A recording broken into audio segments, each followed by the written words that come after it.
Okay, now uh, in this session, I will explain you scope of economics. Okay, so what are the scopes which economics provide if you study and if you move in this particular field, if you specialize.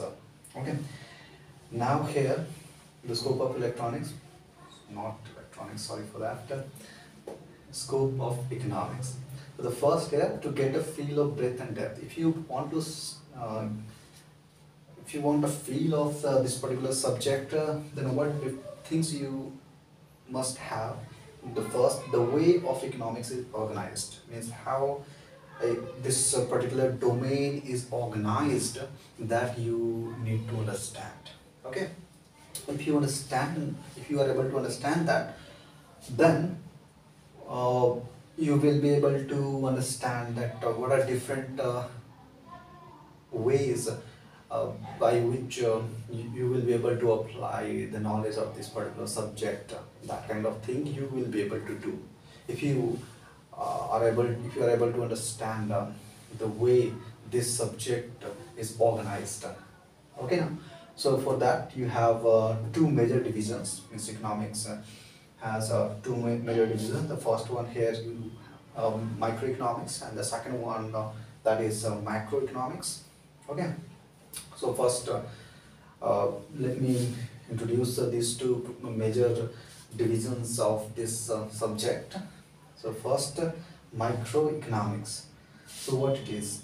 So this one that examines the functioning of individual industries and the behavior of individual decisions. Okay, means how individual industry or how an individual person make decision at particular subject, or you can say in particular uh, constant, so that it is going to come in this microeconomics. Okay, so that's why here it is written microeconomics, meaning the functioning of individual industry and the behavior of individual economic decision making unit. Okay, so individual decision making unit. So what does it mean? Individual economic decision is individual decision making unit, and it may be firms, means it may be a firm which is making a particular decision, or it may be a household which is making a particular decision. So that we study in microeconomics, means how individual decision making unit behaves, how individual decision making unit make decisions, make choices. So those things we study inside this subject. Okay, and the second one here, that is macroeconomics, that it is economy as a whole, means it considers, it looks at the economy as a whole, means the economy of the whole country or economy of the whole world. Means you can say, if microeconomics at the microscopic level, so macroeconomics at the macro, means at a large level. Okay, so we consider different decisions at macro level, at large level. So that's why we can see here, it examines the economic behavior of aggregate. Okay, it examines the economic behavior of aggregate. Aggregate, it may come income, employment. It means we uh, study in this, we examine the economic behavior of how aggregate income, how aggregate employment, or how aggregate output are behaving, means how these things are affecting each other, how those things are happening and why those things are happening. So those things will we study in this particular uh, division of economics. Okay, it means on a national scale we try to analyze economic behavior on a national scale, and at a national scale it may come employment, it means employment of the whole country. It may be output, means output of the whole country, or it may be the income of the whole country. So means at the national level we consider different economic behavior, so that it will come under macroeconomics. Then we have diverse, means now you see here. So major divisions, so this one it is coming with the way economics is organized. So we have two major divisions, microeconomics and macroeconomics. We will use different mathematical tools, mathematical you can say functions to analyze the different economic behavior of the system, whether it is microscopic or macroscopic. So those things we will analyze. So for that also I will equip you all with mathematical tools, means different mathematics, different kinds of mathematics which we use for economic analysis. So those things I will explain you in detail. Okay. So next, diverse fields of economics. So what are different diverse fields? So the here it may be econometrics. So where we use different mathematical model to analyze a particular system. Okay, a particular economic system we analyze by designing a mathematical tool. Okay, or economic history, we study the history of economics, finance, industrial organization, okay, international economics, labor economics, laws and economics, public economics. So these all things, these are different fields of economics where you can deal with. Means you can use the knowledge of economics in finance also. You can use the knowledge of economics in uh, economic development. If you are in the government department, then you will have to make policies, and those economic policies are based on certain economic principles. Okay, it means economists use different economic principles to develop different kinds of economic model, and then they analyze, and then after they implement. Okay, so this field is very vast and very exciting and very interesting. I am pretty sure that you all will be able to understand these all things in a much easy way, and you all will be able to learn this particular subject in exciting and interesting way. Okay.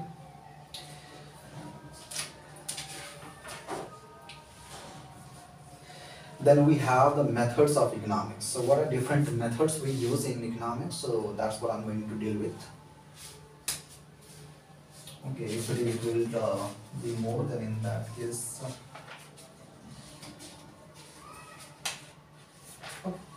So that it will take time, but I think this one also should I cover in this only.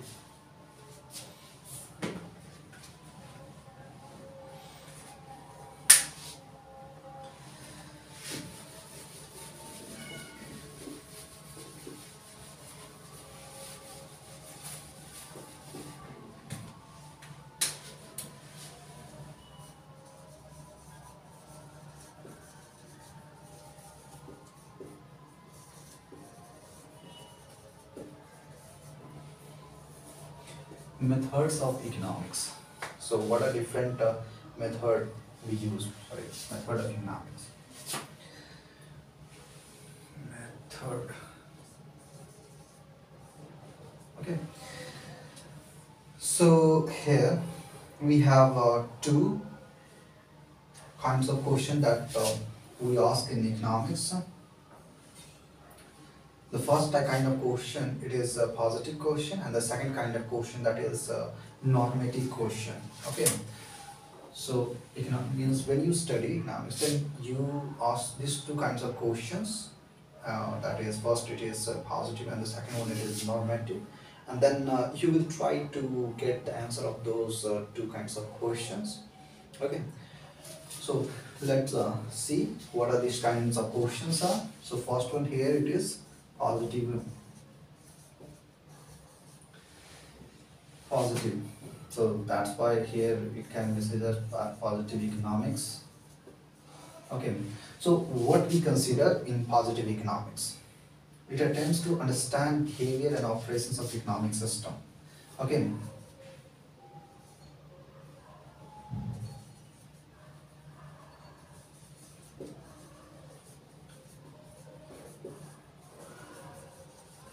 It attempts to understand the behavior of economic system. Okay. It attempts to means how economic system it is behaving and the operation of economic system. And here what we do in positive economics, we attempt to understand the behavior of economic system without any judgment. Okay, so here we can add on without any judgment, means we do not make any kind of judgment, means whether it is good or not, or whether it is right or not wrong. So that kind of judgment we don't make. Simply we try to understand the whole economic system, and then we find out the answer. So whatever kinds of questions we have into your mind, then you try to find the answer of those all questions related to the economic system. So that's why without. So that's why you can add on here without judgment. Without judgment means we don't make judgment here. Okay, and the second kind here it is given the normative. So second kind of question. So here I can write down two kinds of questions. So which economics deal with. The first kind of question it is positive growth. Second here it is normative economics.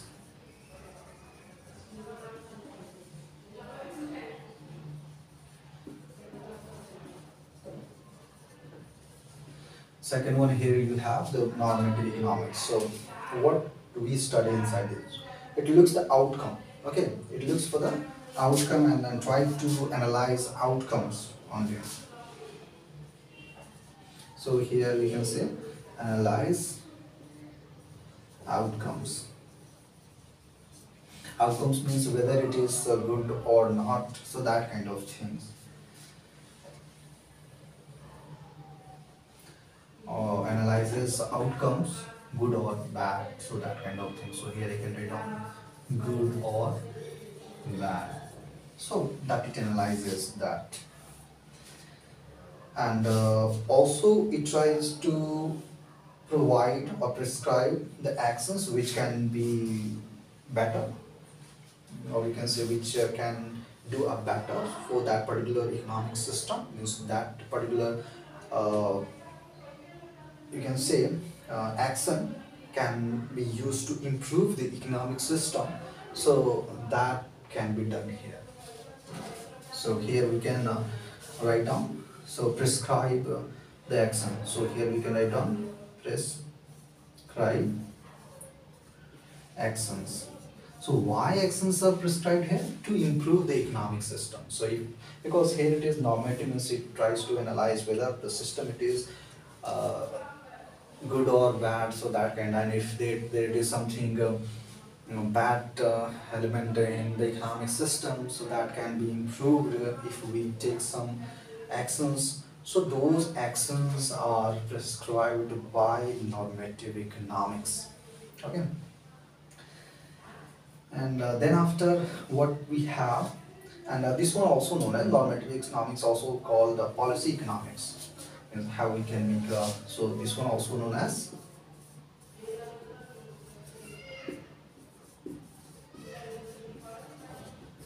policy economics. Okay, so that's so I think this part it is clear. So we are studying the method of economics. So method of economics means two kinds of questions we ask for the economic system. The first kind of question it is the positive kind of question, that it is going to come under positive economics. And what it is positive economics, that attempts to understand the behavior of economic system, okay, without any kind of judgment. Then the way the system it is behaving, that we try to analyze and that we try to understand.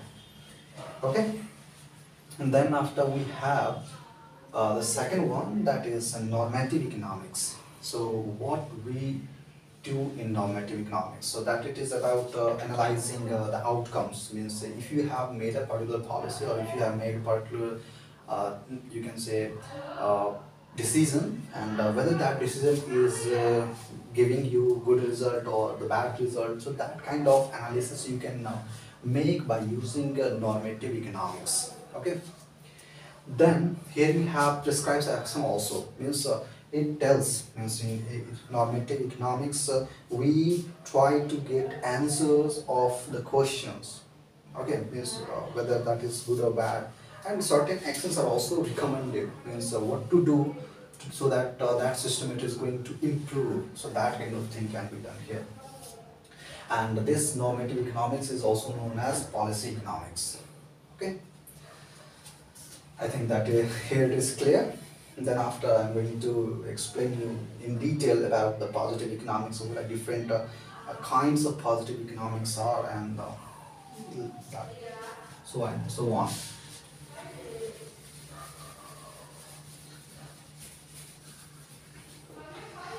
So positive economics.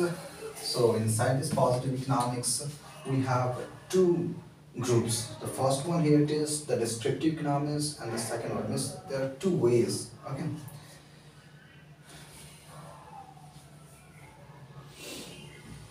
So the first one, it can be, so here it can be written as descriptive,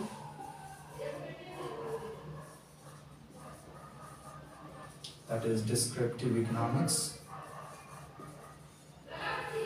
And the second kind that can be called as, so here it is better, so space I'm giving so that you can understand.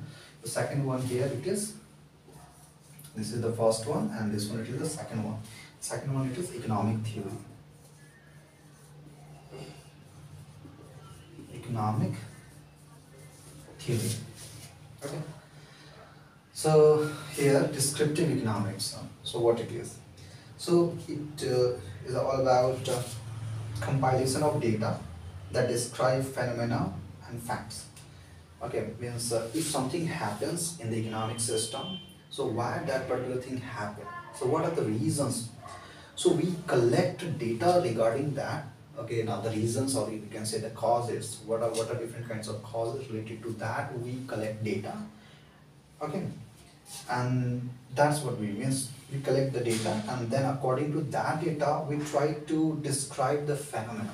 Means collecting the data, and then after according to the data, we try to describe, means the reasons why things are happening the way things are going on right now in the economic system. So that kind of thing we do in descriptive economics. Okay, and then after we have, so which is better if I write something about descriptive economics so that you people can also write down, because if I don't write and if I say only continuously, then it may be possible that you will not be able to get some kind of notes so that you can benefit. Okay, because writing it is very important thing. So here I'm writing under descriptive economics, that is compilation of data. So the first thing what we do here, compilation of data, and the second thing which we do, that is so describe the phenomena.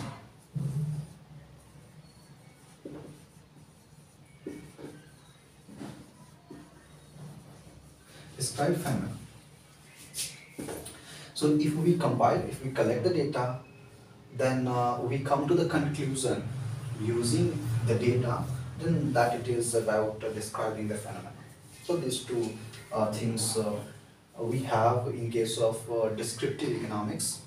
Okay, and then we have second one, that is economic theory and models.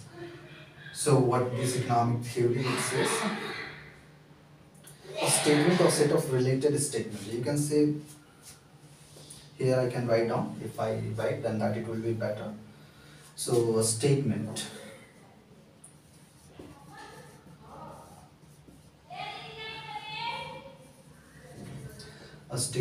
or a set of statement or set of statement about the causes and the effect, why things happen. So what were the different kinds of causes which lead to that particular thing to happen, so that kind of thing. So that here statement or a set of statement about causes, so that's what I can write down about causes and effect.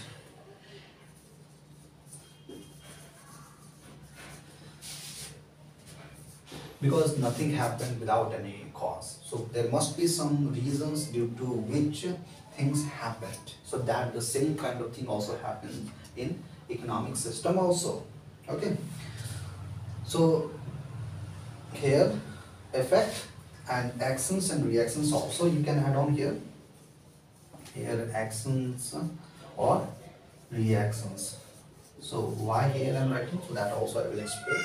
So that's a economic theory, that is a kind of a statement. Means we try to write and try to make a statement or a set of statements which tells about the causes of any particular happenings in the economic system that we get here, and then there is written the actions and means if some reasons or even some causes lead to particular happening, then there must be some kind of reactions also in the economic system. So those things we analyze in this economic theory. Okay, so that part here it is over the economic theory and descriptive economics and economic theory. So now we are going to deal with how we can use theories and models in economic system. So I think I can erase this one.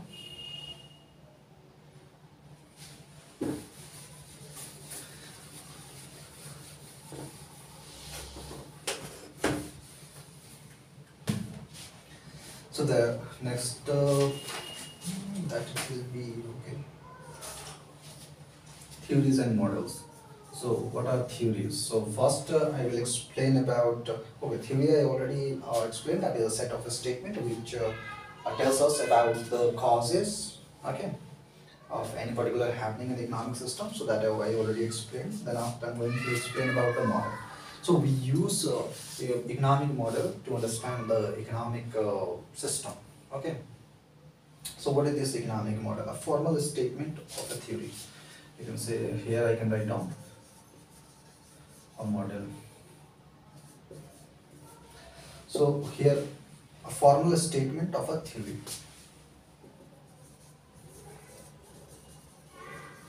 A formal statement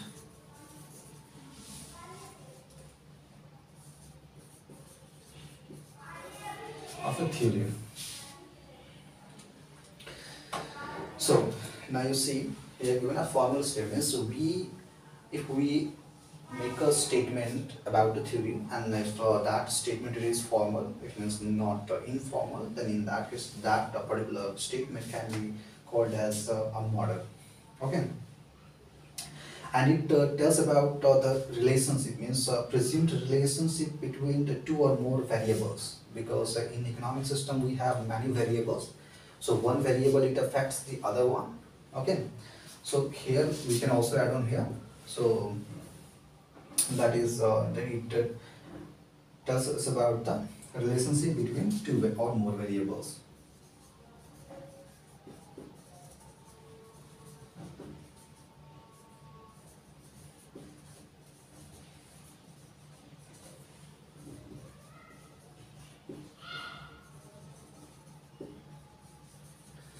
Okay, now that much. So relationship between two variables. What happens? For instance, I can tell that if one thing it is causing the happening of the other one. Okay, then in that case we can say the first variable it is causing the change in the other one or affecting the other one. So that it tells the relationship in between. For example, practically one. So what happens if the prices goes up of any particular product? For example, so if the price of a product, for a product means this pen I can take, if the price of this particular pen it is going up, okay, for example right now the price of this one it is 20 rupees, and if it is going to reach to 30 rupees, okay, and the other company is producing the same kind of pen which can do the same kind of thing at 25 rupees, then what will happen? What people will do? People will do? People will not buy this pen. Means people will not buy the pen of this particular company. So they will switch to another one. So it means that there is direct relation. It means the demand of this particular pen will fall in the marketplace. So that kind of means this is a kind of means a variable means if price goes up, then in that case demand will falls down. It means there is a relation in between these two.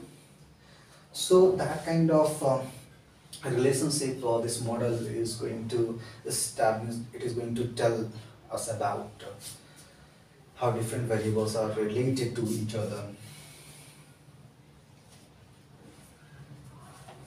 and many more things we use to very yes. Next, expressing models in word, graphs, and equation. Okay, when we study any particular subject, no, then we use many different kinds of tools. Tools meaning different ways of understanding that particular subject.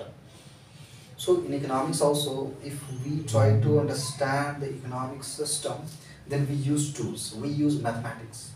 Okay, I will explain you how mathematics is going to make the economic analysis very easy. Means you will be able to understand the whole economic system in a concise, very constraint. You can say very easy way. You will be able to understand the whole economic system if you use mathematics, because mathematics is a very powerful tool which can be used in many different fields. So here we also means we use in economics, finance, engineering, and so on, means many fields. So the first thing, expressing models in words. So model can be represented. So here I can write down, can be represented by using words. Means we can use statement. We can write on sentences to describe any particular happenings or the relationship between the many different kinds of variables. And the second one here is graphs. The second one, that is graphs. So we can use different kinds of graphs to understand the relationship among different kinds of variables. Okay. And the third one here given the equation. Equation means mathematical equations we can use. So equations. Given the third one, equation. So these things I will explain you in detail. For example, if you want to so words I already explained that you can use sentences to describe any particular happening or the relationship among different kinds of variables in the economic systems.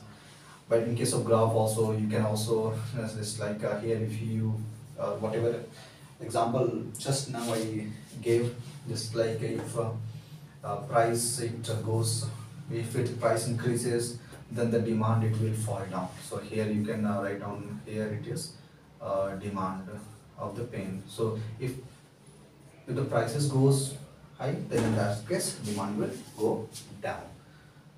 Okay. And in the same way, equation also we can use.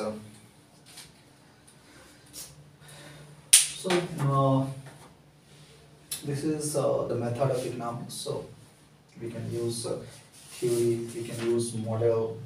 Okay, we use two kinds of questions. Overview of this method of economics I'm going to give you. So I explained you the positive and normative economics. So positive economics, it tries to understand the behavior and the operation of the economic system without giving any judgment. It means whether the economic system it is good or bad. That kind of judgment we don't make in case of positive economics.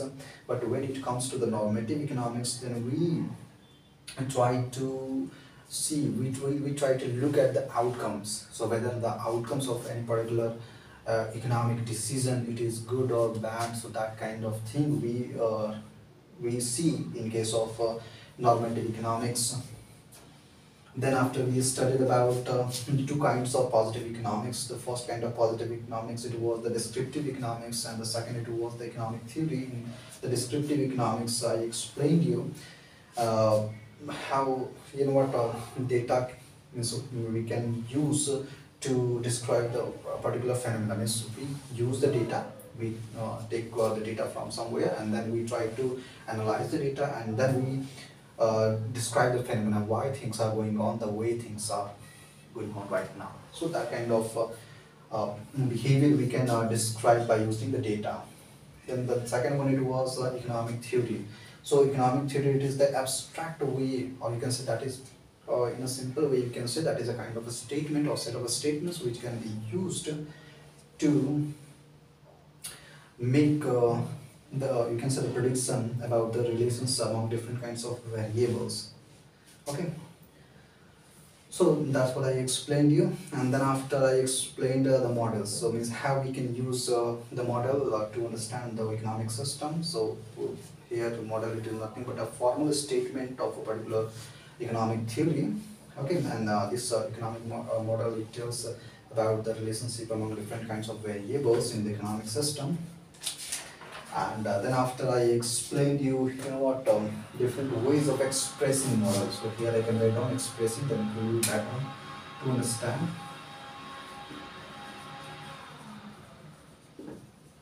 Expressing models, we can use words, we can use sentences, we can use graphs, we can use mathematical equations. So these things. So that's what it is, and the next one here, it is economic policy. So how we make economic policy. So that's what I'm going to explain. So now you see whatever here I'm explaining.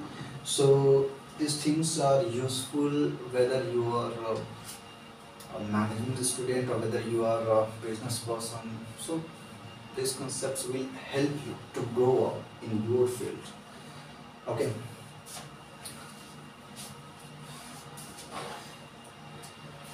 Because if you are a manager, then in that case you cannot manage the things if you don't understand the system, particularly the economic system, because we all are the part of that particular system.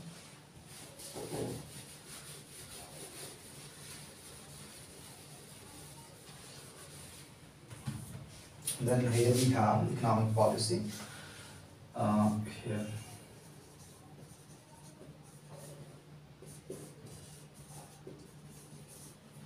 How we make economic policy means how we design a policy for the economic system. So 4 criteria we frequently apply when we judge economic outcome. Okay, so whether any particular decision or choice, it was good or not, that depends on the outcome. Okay, and for deciding that whether the outcome it was good or not, so we use 4 criteria. So those 4 criteria for judging outcome, so here I can write down for judging outcome, we can use 4 criteria. So here I am writing 4 criteria. So what is the first criteria? Okay, judging outcome means in economic policy, when we make any kind of economic policy, then we take a look of the outcome. Okay, and then that outcome is going to be judged on the basis of 4 criteria. Generally 4 criteria we take, so much more criteria you can use, but here I'm using a 4. So the first one here, it is efficiency.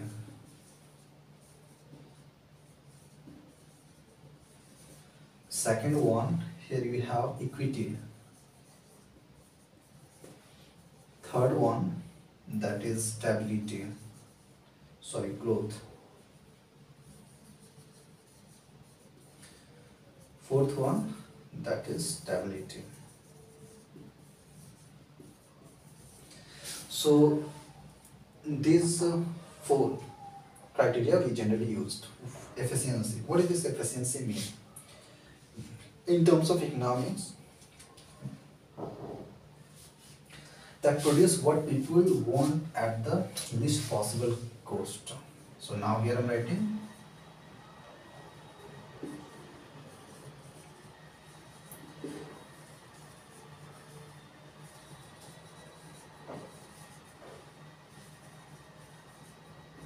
at least possible cost. Okay, if an economic system is efficient, then in that case, what people want, that can be produced at least possible cost. It means at the minimum possible cost we are producing what people want. So if that happens, then that economy is going to be called as efficient economy. Okay, when an economy is going to be called as efficient economy, when we can produce what people want at least possible cost, then that in that case we can say that that economy is what that economy is, efficient economy. And the second one here, it is equity. Equity, it is nothing but fairness, means whether that is right or not. Okay, so in the eye of behold means you see, if rich people are living in a comfortable way and the poor are not able to even get the basic needs, so then in that case we can say that is not fair. If I'm working, if my productivity is the same as what your productivity, and if I am getting less pay and you are getting more pay, then I can see, means I will feel bad, means I will say that that is not fair. It means that is not equitable. So that is, it is equity. Okay, if any economy is fair, if it is giving equal productivity, means equal benefits for equal productivity, then that kind of economy or economic system can be called as equitable economy. And then the third one, given growth. Growth meaning here an increase in the total output of an economy. Okay, total output. If the total output of an economy, it is increasing. For example, if this year the GDP is something, so the next year if it increases, and again the third year if again it increases, it means GDP, it is continuously increasing. It means the you can say gross domestic product. Okay, I will explain you these all concepts. And so whatever the whole country is producing, whatever the whole country it is producing, so if that it is increasing year by year, then we can say that there it is the growth in the economy. Okay, then we have the fourth one, stability. So stability, so what this mean? If there it is continuous, if there it is not fluctuation in the continuous growth of any particular economy, then that can be called as stability. So here I can write growing steadily.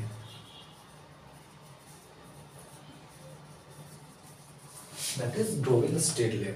It means it is increasing continuously with the passage of time and with low inflation.